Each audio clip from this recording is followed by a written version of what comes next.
I want to start this video by saying something I do not usually say. If you are watching this alone, at night, in bed, you might want to wait until morning. Not because I am trying to hype this up, but because this story has a specific kind of fear in it. The kind that does not go away when the video ends. The kind that follows you into quiet rooms and sits there. Okay, here we go. I went to a funeral for a man I had never met. By the end of it, my full name was written inside the coffin lid, in fresh black ink, right above his face. Under my name was a date. It was tomorrow's date. I touched the letters. The ink smeared onto my finger. I turned to show the woman standing behind me in line. She looked up at the lid, then looked at me with an expression I still think about. Not confused, not scared, just cold. Like I had broken a rule that everyone else already knew. "There is nothing there," she said. I looked back at the lid. The writing was gone. Clean wood. No ink. No trace. But on my finger, the black stain was still there. That was the moment I understood that whatever was happening was not meant for anyone else to see. It was meant only for me. Let me take you back to the beginning. The message came on a Tuesday morning while I was making coffee. My phone buzzed on the counter, and I picked it up without thinking. It was from a contact saved as Auntie. I stared at that name for a long moment. I had not seen it in years. My aunt passed away when I was 19. I had never deleted her number. Phones carry the dead with them like that, quietly, sitting in the contact list.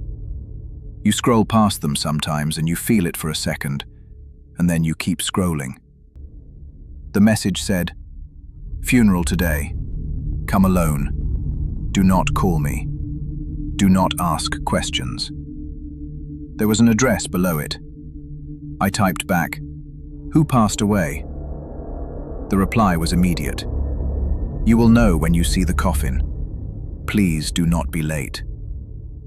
My thumb hovered over the call button for a long time. My aunt was gone. Her number should not be sending messages. There was a rational explanation. A family member who had taken over her phone, someone who had her old SIM. But the way the message was written, the specific words, felt wrong in a way I could not explain. I should have stayed home. I got dressed and drove to the address. The funeral home was on the edge of town between a shut-down laundromat and an empty lot. Old dark brick. Narrow windows. The kind of building that looks like it has been holding its breath for 30 years. Inside, the air smelled like lilies and something underneath the lilies that I did not want to identify. Warm light. Low voices. People in black standing in quiet clusters. A woman near the entrance handed me a folded program without asking my name. On the front was a photo of a man around 50, smiling, standing beside a tree. I did not recognize him. I opened the program. His name meant nothing to me. No connection, no memory. I had never seen his face before in my life. I was about to leave when I felt someone watching me.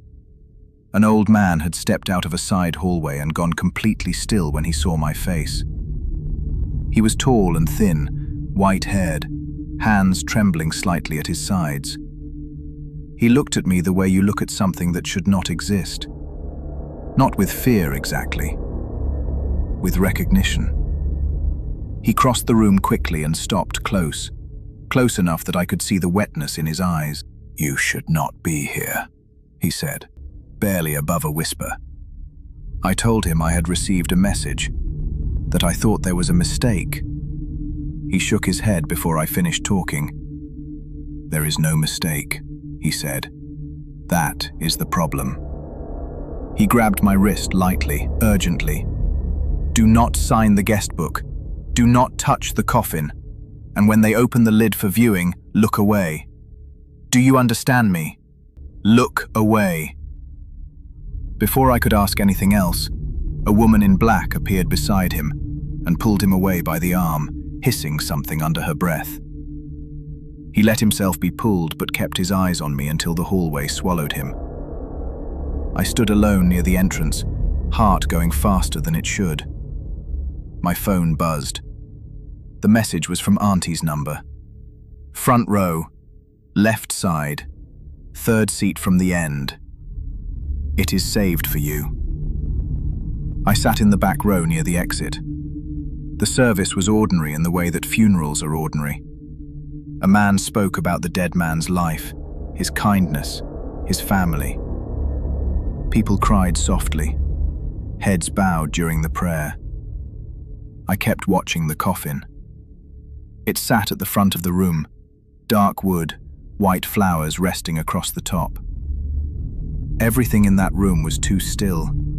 Even the people moved like they were being careful not to disturb something. During the prayer, I heard a soft sound from near the guest book table. A slow drag, like a pen pulling across paper. I turned to look. No one was there. The pen hung on its chain, completely still. After the prayer, the room stood and formed a line to walk past the coffin for viewing. The lid was raised. I told myself to stay seated. I told myself to leave. My phone buzzed. The screen said only, "He is waiting." I stood up. I joined the line. I do not fully understand why, even now. Something about the whole situation had a pull to it, like a current underwater that you do not feel until you are already moving with it. The flower smell got stronger as I walked forward. Under it, damp soil, cold and deep, like something freshly dug. The dead man looked peaceful, hands folded, face completely still. I leaned in slightly because the line pressed me forward. My eyes went to the underside of the coffin lid. My name was there. All three names. First, middle, last. Written in clean black ink in careful letters, like someone had taken their time with each one. Under my name, a date. Not a past date. Not a vague date. Tomorrow. The sound of the room fell away completely. I could only hear my own breathing and the blood moving through my ears. I reached up without deciding to and touched the letters. The ink was fresh. It smeared across my fingertip, black and wet. I turned to the woman behind me and said quietly, "Please look at this. My name is written inside this coffin." She looked up. Her face did not change at all. "There is nothing there," she said. Her voice was flat, like she was reading from a script. I looked back. The writing was gone. Clean wood. No letters. No ink. Nothing. But on my finger, the black smear was still there, still wet. I stepped out of the line. My legs were not steady. Across the room, the old man stood in the shadow of the side hallway, watching me. When he saw that I had seen the writing, his face collapsed. Not with surprise, with grief. Like he had been hoping I would not see it, and I had. I moved toward him. He met me near the wall, away from the other guests. "I saw it," I said. "My name. A date." He closed his eyes briefly. Then he said, "Did you touch it?" I showed him my finger. The ink. His face went grey. He grabbed my arm and steered me toward the guest book table. "Do not let your hand near that pen," he said. "Do not let the ink from your finger touch the page. I pulled back. "Who are you? What is happening here?"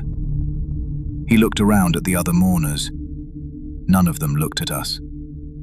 They moved and spoke as if we were in a different layer of the same room. He said very quietly, "This room collects names. It has done it for a long time. A name written inside the coffin is an invitation. A name written in the guest book is an acceptance. If you sign nothing and leave now, it cannot finish what it started." I stared at him. "How do you know this?" He rolled back his sleeve slowly. On the inside of his forearm, faded but completely visible, was a long ink stain. Not a tattoo, not a bruise, an old smear, like someone had pressed a wet page against his skin years ago, and the ink had never fully left. "I signed the book," he said, "a long time ago. I did not know what it meant. Now I come back every time it opens for someone new, to warn them." He pressed a folded funeral card into my hand. "Take this. Go home. Do not answer messages tonight. Do not open any doors you did not unlock yourself. And whatever you hear, whatever you smell, do not let it in." Then the woman in black was at his side again, pulling him away, and his eyes stayed on me the whole time, steady and sorry, until the hallway took him. I drove home with the windows down even though it was cold. When I walked into my apartment, the smell hit me first. Lilies. Thick and sweet and wrong. The exact same smell from the funeral home, sitting inside my apartment like it had been waiting for me to come back. I checked every room. Every window was closed. Nothing had been moved or touched. I went to the bathroom and turned on the faucet. I scrubbed my hands hard, soap and hot water, until my skin went red. The ink on my finger did not come off, not even slightly. It had soaked into the skin rather than sitting on top of it, like it had always been there. I stood up and looked at myself in the mirror. The glass began to fog. Not from the water. The faucet was not that hot and the room was not steaming. The fog came from nowhere, spreading slowly across the mirror from the center outward, like someone was breathing on it from the other side of the glass. I stopped moving. In the fog, a line appeared. Slow and deliberate, drawn by something I could not see, letter by letter, like a finger dragging through condensation. "See you soon." I grabbed a towel and wiped the mirror hard. The words disappeared. But my reflection looked wrong for 1 second before the glass cleared fully. Just 1 second. My eyes were closed in the reflection. My hands were folded at my waist. I was lying flat, completely still, the way a person looks when they have been arranged. I stumbled back and hit the wall. When I looked again, my reflection was normal. Just me, breathing hard, back against the wall. I turned off the bathroom light and did not go back in. My phone buzzed on the kitchen counter. Unknown number. "You were not supposed to see it yet." I typed back, "Who is this?" The reply came instantly. "The one who wrote your name." I put the phone face down and stood with my back against the wall, trying to think clearly. Then I saw the dirt. Small dark grains on my floor near the front door. I looked at my shoes. Clean. But the dirt was there in a thin trail, deliberate and careful, leading down the hallway toward my bedroom. The smell of flowers was strongest near my bedroom door. I stood with my hand on the knob for a long time. From inside came a sound, soft and careful, like paper being slowly placed on fabric by someone who did not want to make noise. I opened the door. A funeral program sat centered on my pillow, not dropped. Placed, the way you place something important. I picked it up with 2 fingers. The photo on the front was my face. A clear photograph, recent, one I did not remember being taken. My eyes in it looked tired, like I had not slept in a very long time. Under the photo was my full name. Under my name was tomorrow's date. I opened the program to the inside page. 1 line of text printed in the center. Please arrive on time. I backed out of the room and shut the door. I sat on my couch with every light on. I turned the television on for noise. I held the funeral card the old man had given me and read it over and over. Just a dead man's face, and a name I did not know. At 3:17 in the morning, my phone buzzed. Unknown number. Your seat is still saved. I did not reply. Then my bedroom door swung open by itself.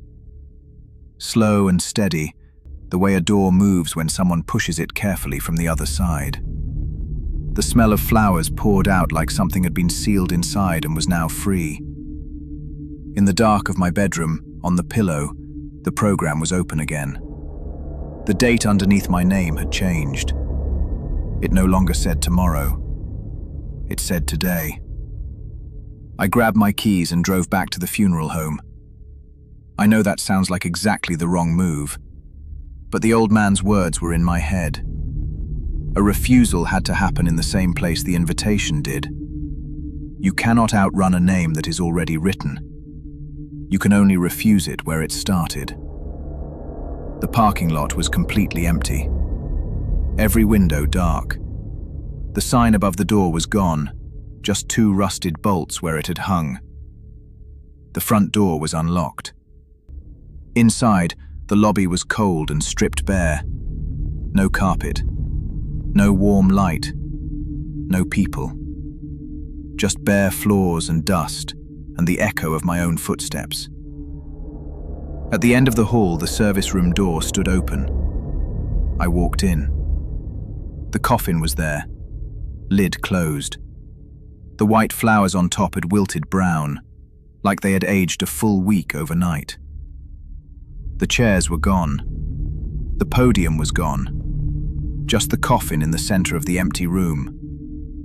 Behind me, a voice said, "You came back." The old man stood in the doorway. He looked worse than he had hours before. Smaller. Older. Like something had been quietly taken from him on the way here. I held up the program with my face on it. "Tell me what to do." He reached into his coat and took out a piece of chalk. Black, like burned wood. He held it toward me. "Open the lid," he said. "Write on the inside. Not a prayer. Not a question. A refusal. 3 words. The room understands 3 words." I stared at the chalk. "What 3 words?" He looked straight at me. "Not mine. Not ever." I took the chalk. I walked to the coffin and lifted the lid. My name was there again. Fresh ink. All 3 names in careful letters above where the dead man's face had been. The date underneath had changed to today. I pressed the chalk to the wood. I wrote slowly. "Not mine. Not ever." The moment the last letter touched the wood, the temperature in the room dropped so fast my breath came out white. The coffin fabric shifted underneath. A slow ripple, moving from one end to the other, like something inside had turned over. Then a sound came from inside the box. Not a voice, not a groan. A slow, wet inhale. Deep and long. Like something that had been holding its breath for years had finally decided to breathe. The old man grabbed my arm hard. "Do not look down. Come now." He slammed the lid shut and pulled me toward the door. We ran. Outside, the cold air hit me like a wall. I bent over with my hands on my knees and just breathed. The old man stood beside me with his hand on my back, saying nothing. After a moment, he said quietly, "Look at your finger." I held up my hand. The ink stain was completely gone. Clean skin, like it had never been there at all. I exhaled so hard my whole body shook. I turned to ask him everything. Who he was, how long he had been doing this, how many names he had seen, how many people he had not reached in time. But he was already walking away across the empty lot, hands in his coat pockets, head down, moving like a man who had somewhere else to be.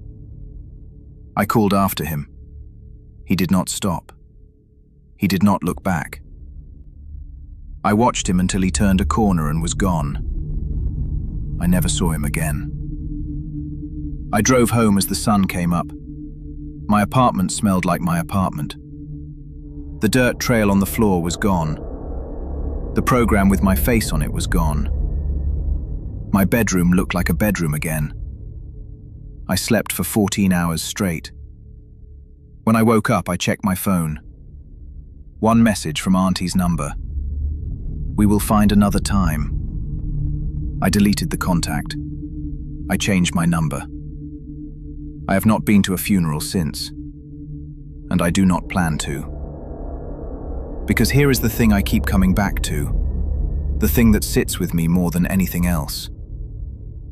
The old man's forearm, that faded ink stain from years ago.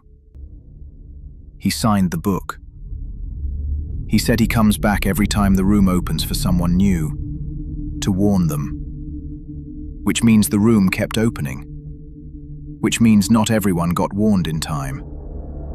Which means somewhere out there, someone signed. And they are still waiting for their seat to be called.